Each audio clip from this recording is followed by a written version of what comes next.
SFIയെ പോലെ ഒരു വിദ്യാർത്ഥി സംഘടന, അല്ലെങ്കിൽ DYFA പോലെ ഒരു യുവജന സംഘടന, അല്ലെങ്കിൽ KSUവിനെ പോലെ ഒരു വിദ്യാർത്ഥി സംഘടന, ABVPയെ പോലെ ഒരു വിദ്യാർത്ഥി സംഘടന അവരുടെ സമരത്തിന്റെ പാതയിൽ ഒരാളിനെ കാലുകുത്തിക്കില്ല എന്ന് പറഞ്ഞാൽ അതിന്റെ അർത്ഥം അയാൾ അവിടെ കാലുകുത്തില്ല എന്നല്ലല്ലോ. അല്ലെങ്കിൽ ട്രെയിൻ തടയൽ സമരം നടത്തുന്നു. ട്രെയിൻ തടയൽ സമരം നടത്തുക എന്ന് പറഞ്ഞാൽ ഇന്ത്യയിലുടനീളം അന്നത്തെ ദിവസം ട്രെയിനേ ഓടില്ല എന്നാണോ അതിന്റെ അർത്ഥം? വഴിതടയൽ സമരം നടത്തുന്നു. വഴിതടയൽ സമരം നടത്തുക എന്ന് പറഞ്ഞാൽ അന്നത്തെ ദിവസം മുഴുവൻ വഴി തടഞ്ഞുകൊണ്ടേയിരിക്കും എന്നാണോ അതിന്റെ അർത്ഥം? SFI ആരോടെങ്കിലും ഈ സമീപനം എടുത്താൽ തിരിച്ച് ഈ സമീപനം ആരും എടുത്തിട്ടില്ല. അതുകൊണ്ടാണ് ഞാൻ പറഞ്ഞത് കാലുകുത്തിക്കില്ല എന്ന വെല്ലുവിളി ആദ്യത്തെ 3 ദിവസം ആവർത്തിച്ചവരാണ് SFI. അപ്പോൾ അതിൽ നിന്ന് പിന്മാറുക എന്ന് പറയുമ്പോൾ താങ്കൾ പറഞ്ഞു അതൊരു പ്രതീകാത്മകമാണെന്ന്. അങ്ങനെയാണെങ്കിൽ SFIയുടെ എല്ലാ സമരങ്ങളും പ്രതീകാത്മകമെന്ന് പറയേണ്ടി വരും. കഴിഞ്ഞ 7.5 വർഷമായി അങ്ങനെ പ്രതീകാത്മക സമരങ്ങൾ തന്നെയായിരുന്നു. കാരണം ഇടത് സർക്കാർ ഭരിക്കുമ്പോൾ SFIക്ക് പ്രത്യേകിച്ച് പണിയൊന്നുമില്ല.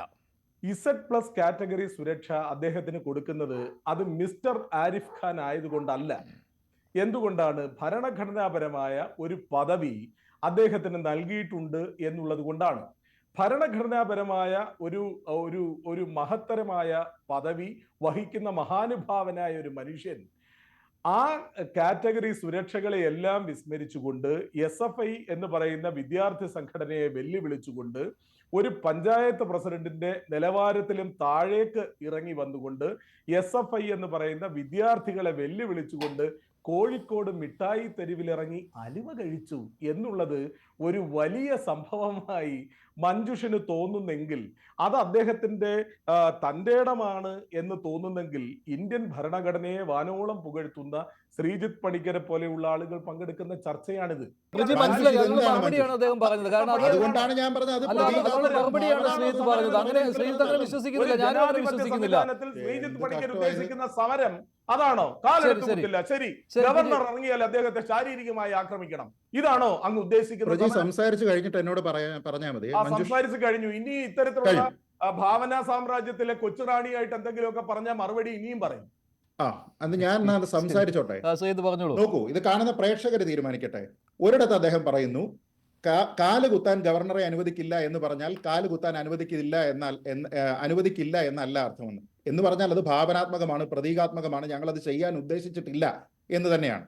ഇനി പോലീസുകാർ വരുന്ന ആൾക്കാരോട് നിങ്ങൾ അമ്മയെ കണ്ടു മരിക്കില്ല എന്ന് പറഞ്ഞാൽ ഞങ്ങൾ അതല്ല ഉദ്ദേശിച്ചിരിക്കുന്നത്, അത് അന്നേരത്തെ ആവേശത്തിന് പറയുന്നതാണ്, ഞങ്ങൾ അങ്ങനെ ഉദ്ദേശിച്ചിട്ടില്ല എന്ന് പറഞ്ഞാൽ അതും ഭാവന തന്നെയാണ്. അപ്പോൾ ഞാൻ പറഞ്ഞത് SFI ഇത്രയും കാലം ക്യാമ്പസിൽ നടത്തിയിരിക്കുന്ന മുദ്രാവാക്യങ്ങളെല്ലാം തന്നെ പ്രതീകാത്മകമോ ഭാവനാത്മകമോ ആണെന്നും അതിന് എന്താ പറയുക, വാക്യാർത്ഥത്തിൽ യാതൊരു ഉദ്ദേശവും ഇല്ല എന്നുമാണ് താങ്കൾ പറഞ്ഞിരിക്കുന്നതിന്റെ അർത്ഥം. അത് പ്രേക്ഷകർ അല്ലെങ്കിൽ വിലയിരുത്തട്ടെ.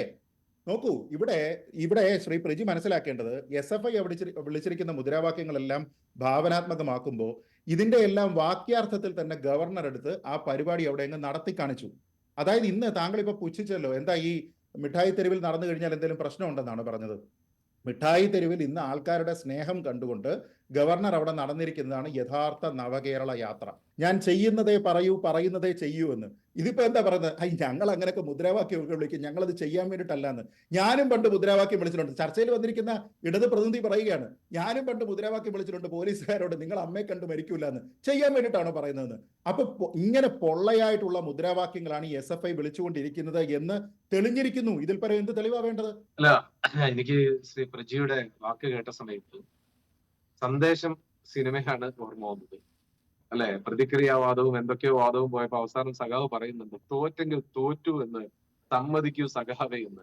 അതാണ് പ്രിയപ്പെട്ട ശ്രീ പ്രജിയോട് പറയാനുള്ളത്. തോറ്റു എന്ന് സമ്മതിക്കാനുള്ള ഒരു ചെറിയ മനസ്സ് നിങ്ങൾക്ക് ഉണ്ടാവണം.